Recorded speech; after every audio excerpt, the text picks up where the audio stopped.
वंदे भारत की शान।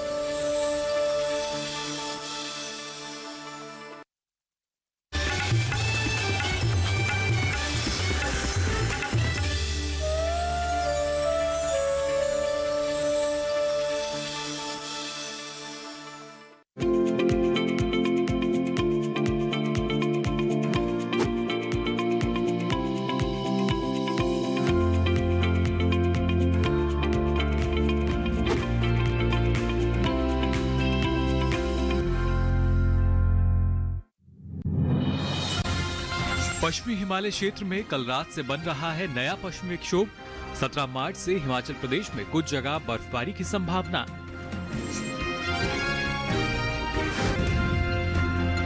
जम्मू कश्मीर और लद्दाख में 2 दिन कुछ जगह बारिश का अनुमान। अरुणाचल प्रदेश में कई जगह गरज के साथ बरसेंगे बादल। और पूर्वी भारत के ज्यादातर हिस्सों में 3 दिन बाद तापमान में बढ़ोतरी के आसार। उत्तर पश्चिम भारत में भी कुछ जगह गिर सकता है तापमान। नमस्कार, आप सभी का स्वागत मौसम खबर में। मैं हूं मुकुल शर्मा।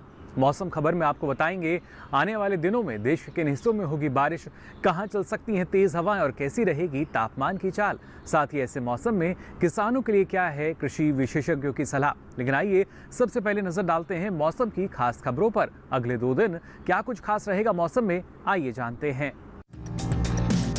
पश्चिमी हिमालय क्षेत्र में कल रात से बन रहा है नया पश्चिमी विक्षोभ। नए पश्चिमी विक्षोभ की वजह से 17 मार्च से हिमाचल में कुछ जगह बारिश या बर्फबारी की संभावना। जम्मू कश्मीर और लद्दाख में भी कहीं कहीं बारिश या बर्फबारी की संभावना। आज और कल अरुणाचल प्रदेश में कई जगह बारिश का अंदेशा। अरुणाचल प्रदेश, असम और मेघालय में कुछ जगह गरज के साथ तेज हवाएं चलने का अनुमान है। यहां आज और कल 40 से 50 किलोमीटर प्रति घंटे की रफ्तार से तेज हवाएं चल सकती हैं। उप हिमालय, पश्चिम बंगाल और सिक्किम में कल कहीं कहीं बिजली चमकने के साथ ही तेज हवाएं चलने की संभावना है। पूर्वी भारत के ज्यादातर हिस्सों में 3 से 4 दिनों के दौरान तापमान में इजाफा हो सकता है। पूर्वी भारत में 3 से 5 डिग्री तक अधिकतम तापमान बढ़ने के आसार हैं। मध्य और उत्तर पश्चिम भारत में 3 दिन बाद 2 से 3 डिग्री तक तापमान गिर सकता है। तो जाना आपने क्या कुछ खास रहेगा मौसम में। अब आइए बात करते हैं बारिश की स्थिति की। अगले 2 दिन देश के किन किन हिस्सों में बारिश हो सकती है और कहां कहां मौसम साफ बना रहेगा, आइए जान लेते हैं इस रिपोर्ट में। मौसम विभाग के अनुसार जम्मू कश्मीर और लद्दाख में 2 दिन कुछ जगह बारिश का अनुमान है। वहीं हिमाचल प्रदेश और उत्तराखंड में आज और कल इक्का दुक्का जगह बूंदाबांदी की संभावना है। जबकि पंजाब, हरियाणा और दिल्ली में फिलहाल बारिश नहीं होगी। साथ ही पश्चिमी और पूर्वी उत्तर प्रदेश में भी 2 दिन मौसम साफ रहेगा। पूर्वी राजस्थान और पश्चिमी राजस्थान में भी 2 दिन बारिश की संभावना नहीं है। पूर्वी भारत की बात करें तो यहाँ बिहार, झारखंड और ओडिशा में 2 दिन बारिश की संभावना नहीं है। वहीं गांगे पश्चिम बंगाल में भी आज और कल बादल नहीं बरसेंगे, लेकिन उप हिमालय, पश्चिम बंगाल और सिक्किम में छिटपुट बारिश हो सकती है। अरुणाचल प्रदेश में आज और कल कई स्थानों पर बारिश की संभावना है। असम और मेघालय में भी कुछ स्थानों पर बादल बरसने की संभावना जताई गई है। वहीं पूर्वोत्तर भारत के नागालैंड, मणिपुर, मिजोरम और त्रिपुरा में भी 2 दिन अलग अलग जगह बारिश की संभावना है। मध्य भारत पर नजर डालें तो पश्चिमी और पूर्वी मध्य प्रदेश में फिलहाल मौसम शुष्क रहेगा। छत्तीसगढ़ में भी आज और कल बारिश के आसार नहीं हैं। साथ ही विदर्भ में भी मौसम साफ रहने की संभावना है। पश्चिम भारत की बात की जाए तो गुजरात और सौराष्ट्र कच्छ में भी 2 दिन बादल नहीं बरसेंगे। वहीं मध्य महाराष्ट्र और मराठवाड़ा में भी मौसम साफ रहेगा। साथ ही कोंकण और गोवा में भी फिलहाल बारिश नहीं होगी। दक्षिण भारत की बात करें तो यहाँ तटीय आंध्र प्रदेश, तेलंगाना और रायलसीमा में 2 दिन बारिश का अनुमान नहीं है। तमिलनाडु और पुदुचेरी में भी 2 दिन बारिश नहीं होगी। साथ ही तटीय कर्नाटक, उत्तरी आंतरिक कर्नाटक और दक्षिणी आंतरिक कर्नाटक में फिलहाल मौसम साफ रहेगा। जबकि केरल में अलग अलग जगह हल्की बारिश हो सकती है। लक्षद्वीप की बात की जाए तो 2 दिन यहाँ बारिश की संभावना नहीं है। साथ ही अंडमान निकोबार द्वीप समूह में भी 2 दिन मौसम साफ रहने की संभावना है। और आइए अब बुलेटिन में आगे बढ़ते हैं, बात करते हैं पिछले 24 घंटों के दौरान देश के किन हिस्सों में बारिश दर्ज की गई। जम्मू कश्मीर और लद्दाख में कुछ जगह गरज के साथ बारिश दर्ज की गई। गिलगित बल्तिस्तान और मुजफ्फराबाद के कुछ हिस्सों में भी बादल बरसे। साथ ही अरुणाचल प्रदेश में कुछ जगह बादल बरसे। वहीं असम और मेघालय में भी कुछ स्थानों पर बारिश दर्ज की गई। इतना ही नहीं, नागालैंड, मणिपुर, मिजोरम और त्रिपुरा में भी कहीं कहीं बारिश हुई। साथ ही अरुणाचल प्रदेश, असम और मेघालय के कुछ इलाकों में भी गरज के साथ तेज हवाएं चलीं।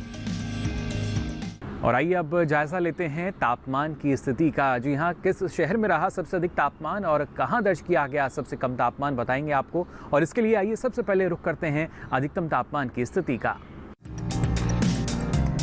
अरुणाचल प्रदेश में ज्यादातर जगह अधिकतम तापमान सामान्य के मुकाबले 3 से 5 डिग्री सेल्सियस अधिक दर्ज किया गया। उत्तराखंड के कई इलाकों में भी अधिकतम तापमान सामान्य की तुलना में 3 से 5 डिग्री सेल्सियस अधिक दर्ज हुआ।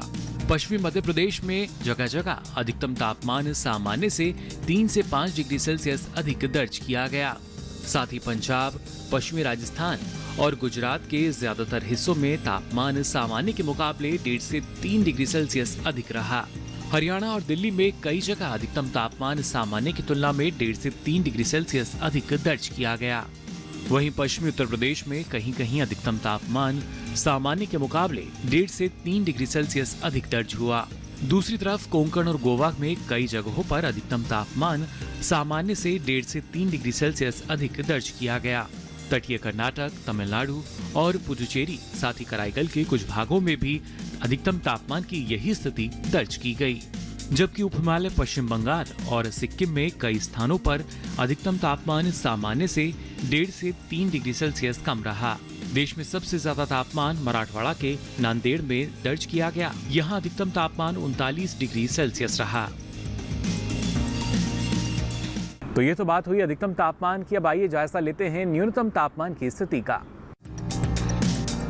सौराष्ट्र और कच्छ में कई जगह न्यूनतम तापमान सामान्य के मुकाबले 1.5 से 3 डिग्री सेल्सियस अधिक दर्ज किया गया। वहीं कोंकण, गोवा के कई हिस्सों में भी न्यूनतम तापमान सामान्य की तुलना में 1.5 से 3 डिग्री सेल्सियस अधिक दर्ज हुआ। साथ ही असम और मेघालय में भी कई इलाकों में न्यूनतम तापमान सामान्य से 1.5 से 3 डिग्री सेल्सियस अधिक दर्ज किया गया। नागालैंड, मणिपुर, मिजोरम और त्रिपुरा में भी जगह जगह न्यूनतम तापमान सामान्य के मुकाबले 1.5 से 3 डिग्री सेल्सियस अधिक रहा।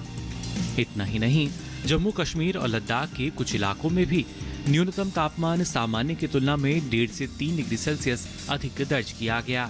साथ ही उत्तराखंड, हिमाचल प्रदेश, हरियाणा और दिल्ली में भी न्यूनतम तापमान की यही स्थिति दर्ज की गई। दक्षिण भारत की बात करें तो यहाँ तटीय कर्नाटक, केरल और तमिलनाडु में कहीं कहीं न्यूनतम तापमान सामान्य के मुकाबले 1.5 से 3 डिग्री सेल्सियस अधिक दर्ज हुआ। हालांकि इसके विपरीत रायलसीमा में कई जगह न्यूनतम तापमान सामान्य की तुलना में 3 से 5 डिग्री सेल्सियस नीचे दर्ज किया गया। तटीय आंध्र प्रदेश में कुछ स्थानों पर न्यूनतम तापमान सामान्य के मुकाबले 3 से 5 डिग्री सेल्सियस कम रहा। जबकि तेलंगाना और दक्षिण कर्नाटक के भीतरी हिस्सों में ज्यादातर जगह न्यूनतम तापमान सामान्य से 1.5 से 3 डिग्री सेल्सियस कम दर्ज किया गया। मध्य महाराष्ट्र और मराठवाड़ा में भी कहीं कहीं न्यूनतम तापमान की यही स्थिति दर्ज की गई। वहीं बिहार, झारखंड, ओडिशा, छत्तीसगढ़ और पूर्वी मध्य प्रदेश में भी कुछ स्थानों पर न्यूनतम तापमान सामान्य से 1.5 से 3 डिग्री सेल्सियस नीचे रहा। इस बीच देश में सबसे कम तापमान उत्तराखंड के पंतनगर में दर्ज किया गया। यहाँ तापमान 9.7 डिग्री सेल्सियस रहा। तो जाना आपने तापमान, बारिश और तेज हवाओं का हाल। इसी के साथ ही मौसम खबर में वक्त हो चला एक छोटे से ब्रेक का। ब्रेक से लौटेंगे तो आपको बताएंगे इस मौसम में धनिया की खेती आप कैसे कर सकते हैं। आप बने रहिए दूरदर्शन किसान पर।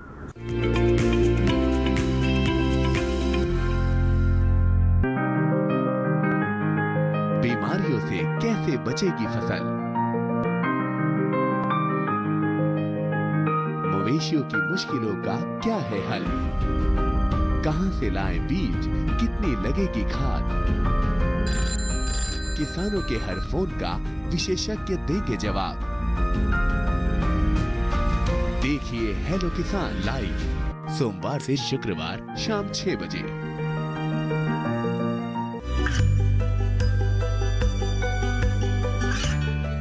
गांवों और पिछड़े क्षेत्रों में सरकारी योजनाओं की जानकारी पहुंचा।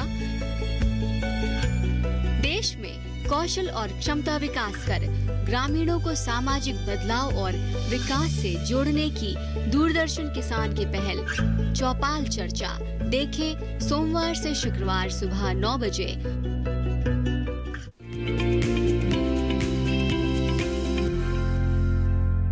ब्रेक के बाद आप सभी का एक बार फिर स्वागत मौसम खबर में। ब्रेक पे जाने से पहले आपने जाना देश के अलग अलग हिस्सों में मौसम की स्थिति क्या रहेगी, और ऐसे में अगर बात करें हैं खासतौर से बिहार और झारखंड की, तो यहाँ किसान कौन कौन से कृषि कार्य कर सकते हैं मौसम को ध्यान में रखते हुए, आइए जान लेते हैं इस रिपोर्ट में।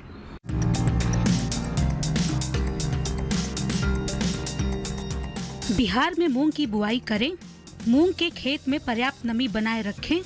किसान मक्के की बुआई कर लें। यहाँ तिल और मूंगफली भी बोएं। इसी तरह सूरजमुखी की बुआई भी कर सकते हैं। यहीं प्याज के खेत में निराई करते रहें। प्याज के खेत की उचित देखभाल कर सकते हैं। प्याज के खेत से ही खरपतवार निकाल लें। साथ ही प्याज के खेत में सिंचाई करते रहें। अभी गेहूं के खेत में उचित मात्रा में नमी बनाए रखें। इस समय आम के खेत में सिंचाई कर लें। बिहार में उड़द की बुआई करें। उड़द के खेत में पर्याप्त नमी बनाए रखें। इसके अलावा भिंडी की बुआई के लिए उपयुक्त समय है। किसान काबुली चने और अरहर के खेत की देखभाल करते रहें। झारखंड में गेहूं में पर्याप्त नमी बनाए रखें। गेहूं के खेत में सिंचाई करते रहें। किसान धान के खेत से घास फूस निकाल लें। धान की कटाई कर लें। यहाँ मक्के के खेत में सिंचाई करें। मक्का के खेत में पर्याप्त नमी बनाए रखें। वहीं कद्दू और करेले की रुपाई कर सकते हैं। इसी तरह लौकी और खीरे की भी रुपाई करते रहें। अभी सरसों की कटाई कर लें। वहाँ अरहर और उड़द के खेत की देखभाल करें। इसके अलावा काबुली चने की कटाई कर सकते हैं। इस समय टमाटर के खेत में कीट लगने की आशंका बनी हुई है। ऐसे में टमाटर में कृषि विशेषज्ञों की सलाह से कीटनाशक का छिड़काव कर लें। और आइए अब आगे बढ़ते हैं। आज की फसल में बात करते हैं धनिये की खेती की। जी हाँ, अगर आप धनिये की खेती करना चाहते हैं, इसके लिए कौन सी अच्छी किस्म रहेगी, उचित समय क्या है, किस तरह का प्रबंधन आपको अपनाना होगा और किन किन सावधानियों को अपनाकर आप अच्छी उपज ले सकते हैं, आइए जान लेते हैं इस रिपोर्ट में। धनिये की खेती के लिए दोमट मिट्टी सबसे अच्छी मानी जाती है। इसे अच्छे जीवांश युक्त भारी भूमि में भी उगाया जा सकता है। खेत में जल निकासी का उचित इंतजाम जरूरी है। बोने से पहले खेत को अच्छी तरह जोत ले और मिट्टी को भुरभुरा बना ले। साथ ही मिट्टी को समतल कर ले। आखिरी जुताई में 100 से 120 क्विंटल प्रति हेक्टेयर की दर से गोबर की खाद मिला दे। बीज की मात्रा बुआई और सिंचाई की दशा पर निर्भर करती है। सिंचित दशा में 12 से 15 किलो बीज प्रति हेक्टेयर डालें, जबकि असिंचित दशा में इतनी ही जमीन के लिए 25 से 30 किलो बीज की जरूरत होगी। बोने से पहले बीज को उपचारित जरूर कर लें। साथ ही बुआई से पहले बीज को 12 घंटे पानी में भिगो कर रखें। कतार से कतार की दूरी 20 से 30 सेंटीमीटर, जबकि गहराई 2 से 2.5 सेंटीमीटर रखें। पूरी फसल में 4-5 सिंचाई की जरूरत होती है। पहली सिंचाई बुआई के 30 से 35 दिन बाद, दूसरी 60 से 70 दिन बाद, तीसरी 80 से 90 दिनों के बाद और चौथी 100 से 105 दिन बाद करें। पहली सिंचाई के बाद निराई गुड़ाई करके खरपतवार निकाल दें। 1 माह बाद फिर से निराई गुड़ाई करें। खरपतवार की रोकथाम के लिए विशेषज्ञों की सलाह पर उचित दवाओं का छिड़काव करें। धनिये में उकठा रोग चूर्णिल आसिता रोग हो सकता है। इसे ग्रामीण भाषा में दहिया भी कहा जाता है। रोकथाम के लिए रोग अवरोधी प्रजातियां बोकर भी बीमारियों से बचा जा सकता है। फसल चक्र अपनाना भी बेहतर रहता है, लेकिन किसान इस बात का ध्यान रखे कि फसल में किसी भी तरह की दवा का छिड़काव करने से पहले कृषि विशेषज्ञों की सलाह जरूर ले। पूरी फसल होने पर पत्तियों की तोड़ाई सावधानी से करें। ध्यान रहे तोड़ते समय पत्तियां बर्बाद ना होने पाए। 1 हेक्टेयर जमीन से 125 से 140 क्विंटल तक हरी पत्तियां ली जा सकती है। तो जाना आपने धनिये की सफलतापूर्वक खेती आप कैसे कर सकते हैं। अब आइए आगे बढ़ते हैं और आपको बताते हैं मौसम के लिहाज से राजस्थान के किसान कौन कौन से कृषि कार्य कर सकते हैं। राजस्थान में गेहूं के खेत में किसान सिंचाई कर सकते हैं। साथ ही किसान काबुली चने की कटाई करते रहें। राजस्थान के किसान इस समय सरसों की कटाई कर लें। साथ ही किसान मूंग के खेत में हल्की सिंचाई कर सकते हैं। राजस्थान में किसान जौ के खेत में भी आवश्यकता अनुसार सिंचाई करते रहें। साथ ही राजस्थान के किसान गन्ने की बुआई अभी कर सकते हैं। किसान किन्नू और संतरे के बागों में भी आवश्यकता अनुसार सिंचाई करें। राजस्थान में किसान मूंगफली की बुआई कर सकते हैं।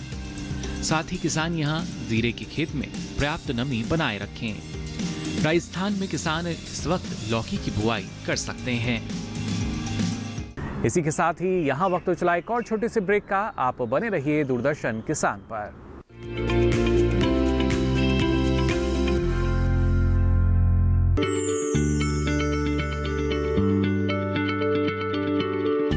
क्या आप किसी बीमारी से परेशान हैं? चाहते हैं डॉक्टर की सलाह? तो हम हैं आपके साथ। बताएंगे आपको जीने की राह। समस्याएं आपकी, समाधान देश के मशहूर विशेषज्ञों के। घर बैठे बात करें देश के जाने माने डॉक्टरों से। हमारे लाइव प्रोग्राम स्वस्थ किसान में हर शनिवार शाम 6 बजे से 7 बजे तक। ये कामयाबी है अन्नदाता की। ये कहानी है खेत और खलिहानों की। कैसे करें अपने पशुओं की देखभाल, जानिए गांव-गांव के किसानों का हाल। देखिए गांव किसान सोमवार से शुक्रवार दोपहर 12 बजे सिर्फ डीडी किसान पर।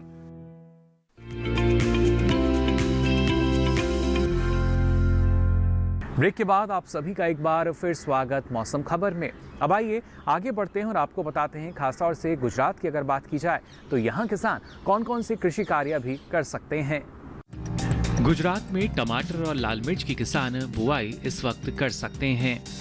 साथ ही केले के बागों में आवश्यकता अनुसार सिंचाई किसान कर सकते हैं। गुजरात में किसान मूंग और बाजरे की बुआई कर लें। साथ ही बीन और भिंडी की बुआई के लिए ये उचित समय है। गुजरात में किसान लौकी और खीरे की बुआई कर सकते हैं। साथ ही सरसों की कटाई किसान कर सकते हैं। गुजरात के किसान इस वक्त उड़द की बुआई करते रहें। साथ ही गुजरात में किसान मूंगफली की बुआई कर लें। किसान गेहूं के खेत में आवश्यकता अनुसार सिंचाई करें। गुजरात के किसान अरंडी और जीरे की कटाई कर सकते हैं। मौसम खबर में अब आइए आपको बताते हैं अगले 2 दिन क्या कुछ खास रहेगा मौसम में। पश्चिमी हिमालय क्षेत्र में कल रात से बन रहा है नया पश्चिमी विक्षोभ। नए पश्चिमी विक्षोभ की वजह से 17 मार्च से हिमाचल में कुछ जगह बारिश या बर्फबारी की संभावना। जम्मू कश्मीर और लद्दाख में भी कहीं कहीं बारिश या बर्फबारी की संभावना। आज और कल अरुणाचल प्रदेश में कई जगह बारिश का अंदेशा। अरुणाचल प्रदेश, असम और मेघालय में कुछ जगह गरज के साथ तेज हवाएं चलने का अनुमान है। यहां आज और कल 40 से 50 किलोमीटर प्रति घंटे की रफ्तार से तेज हवाएं चल सकती हैं। उप हिमालय, पश्चिम बंगाल और सिक्किम में कल कहीं कहीं बिजली चमकने के साथ ही तेज हवाएं चलने की संभावना है। पूर्वी भारत के ज्यादातर हिस्सों में 3 से 4 दिनों के दौरान तापमान में इजाफा हो सकता है। पूर्वी भारत में 3 से 5 डिग्री तक अधिकतम तापमान बढ़ने के आसार हैं। मध्य और उत्तर पश्चिम भारत में 3 दिन बाद 2 से 3 डिग्री तक तापमान गिर सकता है। तो फिलहाल के लिए इस बुलेटिन में बस इतना ही। मौसम की ताज़ा जानकारी और कृषि सलाह के साथ फिर होंगे हाजिर। तब तक के लिए दीजिए इजाजत। नमस्कार।